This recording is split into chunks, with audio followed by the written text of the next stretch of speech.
I never thought my life would change because of a broken grocery bag. Standing in that parking lot, helping an elderly woman gather scattered oranges while rain soaked us both, I had no idea she'd become the key to my redemption.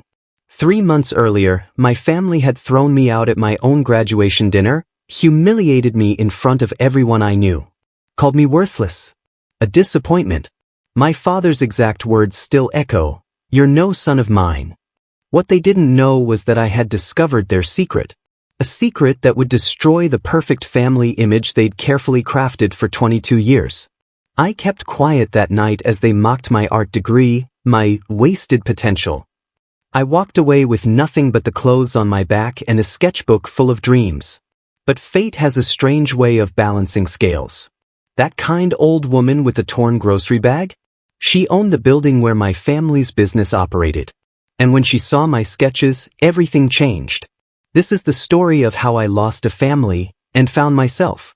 The Martinez family was well known in our Michigan suburb, respected business owners with the largest furniture store in 3 counties.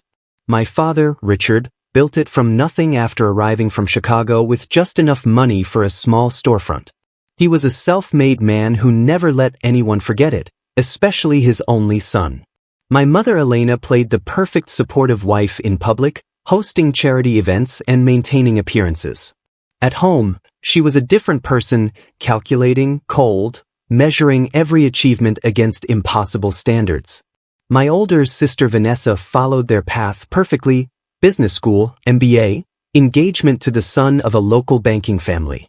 Then there was me, Michael Martinez, the artistic kid who spent hours sketching furniture designs instead of learning about profit margins. The disappointment. Artists starve, Michael, my father would say, tearing up my sketches. Martinez men build things that last. I remember when I was 14, I won a regional art competition. The award ceremony fell on the same night as a dinner with potential investors. My parents and sister attended the dinner. I sat alone at the ceremony, clutching my first-place certificate as other families celebrated together.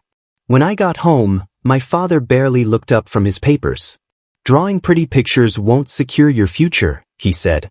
"Vanessa just helped me close a $50,000 deal tonight." By 16, I'd learned to hide my art. I converted an abandoned shed behind our property into a makeshift studio, telling my parents I was studying there. For nearly 6 years, that shed was my sanctuary. I applied to art school in secret, using money saved from odd jobs to pay application fees. When the acceptance letter came with a partial scholarship to the Art Institute of Chicago, I knew I'd finally have to confront them. I rehearsed my speech for weeks, preparing a portfolio of furniture designs, trying to show how my art could contribute to the family business. The grand gesture was supposed to be my graduation dinner. I'd spent months creating an elaborate design book, modern furniture concepts that could help Martinez Furnishings appeal to younger customers. I believed this would finally bridge our worlds. I was naive. What I didn't count on was discovering the truth about my father's business 3 days before graduation.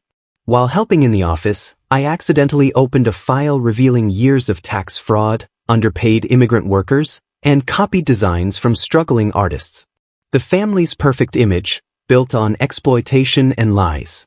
I was devastated. Everything I thought we stood for was false. The moral high ground they'd claimed while dismissing my choices was built on quicksand. I wanted to confront them immediately, but something held me back. I needed time to process, to decide what to do with this information. Where are you watching this from? Comment below. I'm curious if your family dynamics were anything like mine. Sometimes knowing we're not alone in these struggles makes all the difference. Graduation day arrived with perfect Michigan spring weather. I walked across the stage with my art degree, scanning the audience until I found them, my family, sitting stiffly in pressed clothes, clapping with restrained politeness while other families hooped and cheered. The reservation was at Costello's, the most expensive restaurant in town. My father had arranged a private room, not for my comfort, but for the business associates he'd invited to celebrate my graduation. I arrived early, portfolio tucked under my arm, stomach knotted with anxiety. "There he is," my father announced as I entered. "The graduate." No embrace. No pride. Just a cordial handshake like I was another business connection. The table was filled with familiar faces, local business owners, my father's lawyer, Vanessa and her fiancé Bradford, my mother looking perfect in her designer dress. I was the only one who seemed out of place in my new suit, bought secondhand but carefully tailored. Michael was just telling us about his plans, my father said, though I hadn't spoken a word, taking some time to reconsider his options before joining the family business. The assumption hung in the air. I hadn't agreed to this narrative.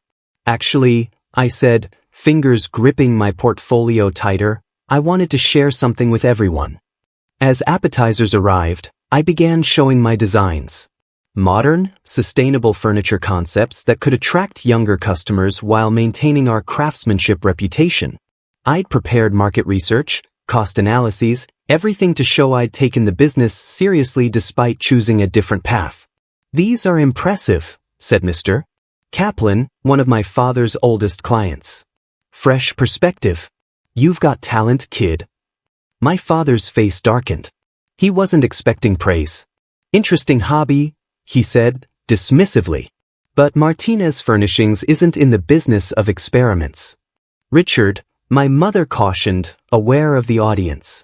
"Perhaps some of Michael's ideas have merit. Some artistic flourishes might attract the millennial market," Vanessa added diplomatically. My father took a long sip of his scotch.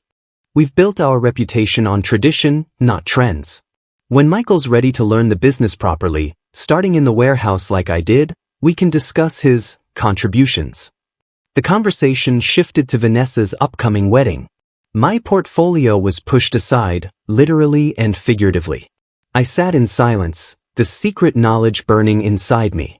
Every mention of Martinez family values and honest craftsmanship felt like a knife twist. When the main course arrived, my father stood for a toast. I expected the usual generic congratulations, but what came next blindsided me. "To educational experiences," he began. "Some more valuable than others."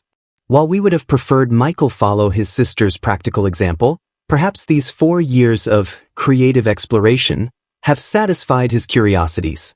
Now, it's time for real work to begin. Laughter rippled around the table. My mother stared at her plate. "Starting Monday," he continued, not looking at me, "Michael will begin learning inventory management. In a few years, with proper guidance, he might advance to sales." The assumption, the dismissal, the public humiliation in front of everyone on what should have been my celebration. Something broke inside me. "I won't be starting Monday," I said, my voice surprisingly steady. My father's smile remained fixed, but his eyes hardened. "This isn't a negotiation." "You're right, it's not," I replied, "because I'm not joining the business. Not Monday. Not ever." Silence fell over the table. My father set down his glass with deliberate control. "Perhaps we should discuss this later," my mother suggested, her social smile strained. "Why?" I asked. "So it can be behind closed doors? Like everything else in this family?" "Michael," Vanessa warned, "this isn't the place." "It's exactly the place," I countered, "since Dad made it the place by humiliating me in front of everyone." My father's voice dropped low. "You want to talk about humiliation? Try explaining your son's useless degree to business associates who expected more from a Martinez." And there it was, the truth beneath years of conditional love. I wasn't measuring up to the family name. A name I suddenly wasn't sure I wanted. If you're enjoying this story, please help us reach 1,000 subscribers by hitting the subscribe button and liking this video. Your support means everything as I share these difficult moments from my past. "What exactly is a Martinez supposed to be, Dad?" I asked, my voice rising despite my attempts to stay calm. "Someone who follows your exact path? Or someone who builds a business on fraud and stolen designs?" The room went silent. My father's face drained of color. "Michael," my mother hissed, "you're making a scene." Am I? Or am I finally saying what no one in this family has the courage to say? I pulled out copies of the documents I'd found, payroll records showing undocumented workers paid below minimum wage, tax forms with glaring discrepancies, Design patents filed just days after small artists posted similar concepts online. Where did you get those? My father's voice was dangerously quiet. From your own files. You should really password protect your computer if you're going to keep evidence of tax fraud on it. Mr. Kaplan and several other guests shifted uncomfortably. Vanessa's fiancé straightened his tie, lawyer instincts clearly kicking in. You have no idea what you're talking about, my father said, reaching for the papers. Pulled them back. I know exactly what I'm talking about. I know you've been copying designs from struggling artists for years. I know you've been paying workers under the table to avoid taxes. I know the Martinez family values you preach are complete bullshit. That's enough. My father slammed his hand on the table, rattling glasses. You ungrateful little Richard, my mother interrupted, aware of their audience. This isn't the time. When is the time, Mom? I turned to her. When he's not putting on a show of being the perfect businessman. When you're not pretending to be the supportive wife. When Vanessa's not playing the golden child. When exactly does this family deal with reality? Reality? My father laughed bitterly. You want to talk reality? The reality is I've built something from nothing while you've wasted 4 years on fantasy. The reality is that business requires hard decisions that naive idealists like you could never understand. Exploiting workers and stealing from artists aren't hard decisions, they're crimes, I countered. Vanessa leaned forward. Michael, you're making accusations you can't back up. You're embarrassing yourself. Am I? I spread the papers on the table. Corporate accounts showing false revenue reports. Designs submitted for patents with creation dates impossibly close to when independent artists posted similar concepts online. Payroll records with 2 different sets of numbers. Bradford, Vanessa's fiancé, glanced at the documents with professional interest. These appear to be internal business records, he said carefully, lawyer instincts evidently overwhelming family loyalty. This is absurd, my father sputtered. These are complex business matters you couldn't possibly understand. I understand enough. I understand that everything you've criticized me for, pursuing something impractical, not contributing to society, living in a fantasy world, actually describes you. You're living a lie and building your reputation on other people's work. My father stood suddenly, towering over the table. You're no son of mine, he spat. You want to throw away everything I've built? But you're dead to this family. Get out. The room fell completely silent. Several guests stared at their plates. My mother's carefully applied makeup couldn't hide her shock. I gathered my portfolio and the documents. Gladly, I said, surprising myself with how steady my voice remained. I'd rather have nothing than be part of this. As I turned to leave, my father called after me, walk out that door, and you're cut off. No money, no car, no support. Nothing. I paused at the doorway, looking back at the family I no longer recognized. I never wanted your money. I wanted your respect. But I see now I never had it and never will. With that, I walked out of Costello's into the warm spring evening, unemployed, homeless, but somehow feeling lighter than I had in years. Behind me, I could hear my father's voice rising, attempting damage control with his guests, my mother's hushed tones, Vanessa asking someone to please close the door. I had no plan, just a portfolio of designs, a backpack of essentials I'd presciently left in my car, and about $2,500 in savings. What I did have was freedom from expectations I could never meet, from a legacy built on lies. As I drove away from the restaurant, I had no idea where I was going. But for the first time in my life, that uncertainty felt like possibility rather than failure. The first few weeks were brutal. I couch-surfed with college friends, took shifts at a local coffee shop, and sent out dozens of applications to design firms. The rejections piled up.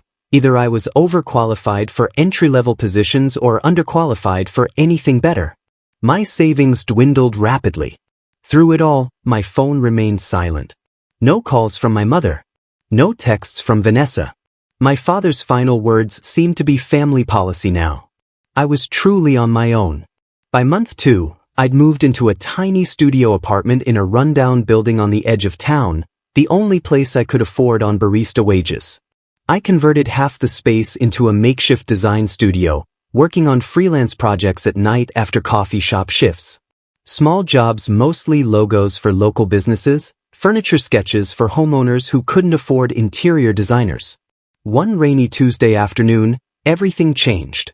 I was leaving the grocery store when I noticed an elderly woman struggling with torn paper bags, her groceries scattered across the wet parking lot. Without thinking, I rushed to help.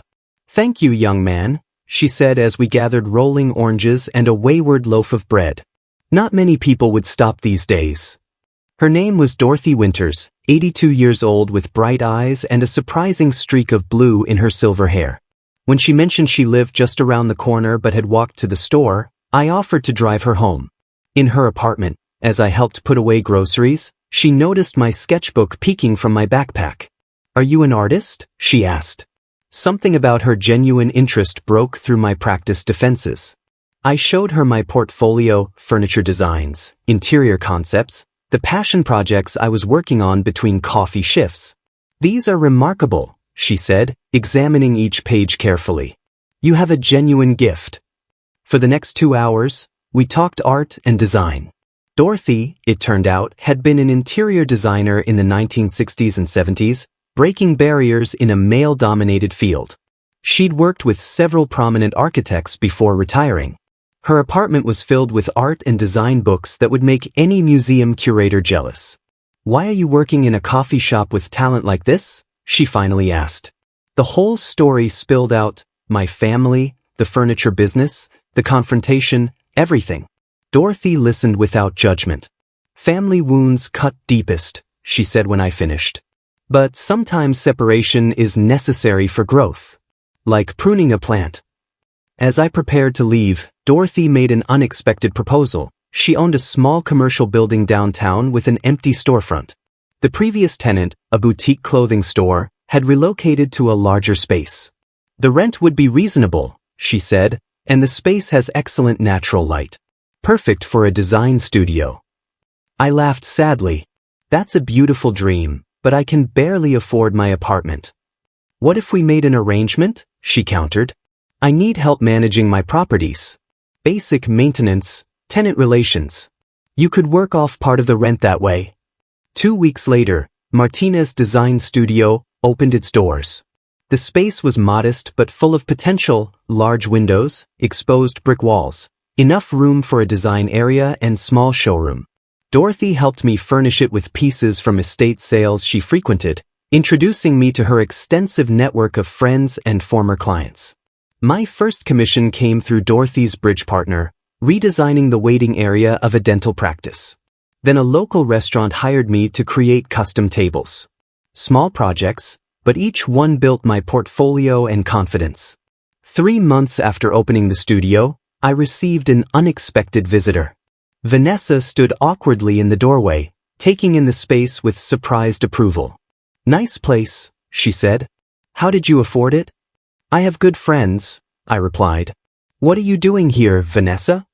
She hesitated. "Things are complicated at home. After you left, some of Dad's business associates started asking questions. Mr. Kaplan pulled his account. Then others followed." "I didn't want that," I said truthfully. "Didn't you?" Her tone was accusatory, but quickly softened. "Sorry. That's not fair. The truth is, you forced us to face some uncomfortable realities." Over coffee, Vanessa revealed the aftermath of my departure. An informal investigation had begun into Martinez Furnishing's business practices. My father was fighting it, but the damage to their reputation was spreading. Bradford, seeing potential legal problems ahead, had postponed their wedding indefinitely. "Mom wants to see you," she said. "Dad would never admit it, but I think he does too. They drive by your studio sometimes." I wasn't ready to reconcile, but agreed to meet my mother for lunch the following week. The conversation was stilted, painful, but necessary. She apologized for not standing up for me, for enabling my father's behavior.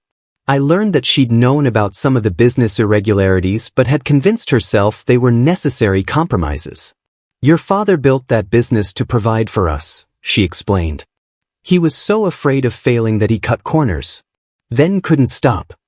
The biggest surprise came 2 weeks later.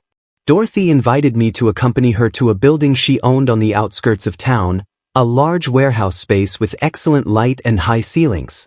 "I've been thinking," she said as we toured the empty space. "This would make an excellent furniture workshop." The coincidence wasn't lost on me. "Dorothy, I'm a designer, not a furniture maker." "Not yet," she smiled. "But your designs deserve to be built. And I happen to know several skilled craftspeople looking for work since Martinez Furnishings started downsizing." It turned out that Dorothy owned not just a few properties, but the substantial real estate portfolio throughout the region, including the building that housed my family's business. As their largest tenant, Martinez Furnishings had been the cornerstone of my father's empire. And they were 3 months behind on rent. "Your father and I had an interesting conversation yesterday," Dorothy said casually. "I suggested he might consider bringing in new design perspectives to revitalize his business. Perhaps a collaboration with an up-and-coming local designer." I stared at her in disbelief. "You didn't." "I most certainly did." Her eyes twinkled. "I also mentioned that his lease renewal might depend on demonstrating more ethical business practices moving forward." The unexpected twist came 6 months later. After several tense meetings and negotiations, Martinez Furnishings became Martinez and Son Design House. My father and I established a tentative working relationship, not fully healed, but moving in that direction. He brought experience and business acumen. I contributed fresh designs and ethical manufacturing practices. Our first collection, sustainable furniture built by properly paid craftspeople, won a regional design award. My grand gesture, portfolio, once dismissed at that fateful dinner, formed the core of the new direction. Dorothy became our most vocal supporter and unofficial mentor. At 82, she started a second career as our business advisor, bringing decades of design industry wisdom to our reborn company. The road wasn't smooth. My father and I still argued about designs, about business practices, about the past. But slowly, painfully, we were building something new on the ruins of our former relationship. Something honest. It's been 3 years since that rainy day when I helped an elderly woman with her groceries, a simple act of kindness that changed everything. Dorothy still comes to the workshop weekly, her blue-streaked hair now accompanied by a streak of purple, offering design critiques and business advice with equal fervor. Martinez and Son is now recognized as one of the leading sustainable furniture brands in the Midwest. We employ 26 people, all properly documented, all paid fair wages. My father and I still disagree, often loudly, but there's a grudging respect between us now. We're different men with different visions, finding unexpected strength in that difference. My mother has found her voice, becoming our unexpected champion for worker welfare. Vanessa and I have rebuilt our relationship. She handles our legal affairs with Bradford, who eventually became her husband and our company attorney. Last year, they had their first child, my niece Emma, who already shows an alarming interest in both spreadsheets and colored pencils. As for me, I found that losing everything was actually the beginning of finding myself. I discovered that family isn't just about blood and names, it's about honesty, respect, and mutual support. Dorothy became family. Some of our artisans became family. Even my biological family, in its new configuration, feels more like family than it ever did in its perfect facade. I still have that sketchbook I walked out with that night at Costello's. Its pages show the journey from desperate scribbles in coffee shop corners to confident designs in our studio. Sometimes I flip through it to remind myself how far I've come and how close I came to surrendering my own voice. If you're facing a similar crossroads, torn between fitting into someone else's expectations or risking everything to be authentic, I won't pretend the path is easy. There were nights I cried myself to sleep wondering if I'd made a terrible mistake. Days when I almost called my father to apologize, to beg for my place back in the family business on any terms. But authenticity, I've learned, has a power that pretense never will. Your true voice, your genuine talents, your honest self, these are gifts the world needs, even when others can't see their value yet. Sometimes the most important family members are the ones we find along the way. Sometimes the greatest acts of love are setting boundaries. Sometimes losing everything is the only way to discover what you really have. If this story resonated with you, please hit the subscribe button and share it with someone who might need to hear it. Your comments mean the world to me. I read every single one. Let me know if you've ever had to choose between comfort and authenticity, or if you've found unexpected mentors like my Dorothy. Remember, the family we choose is often the one that helps us become who we're truly meant to be. And sometimes, the most beautiful designs emerge from the most painful demolitions. Thank you for listening to my story.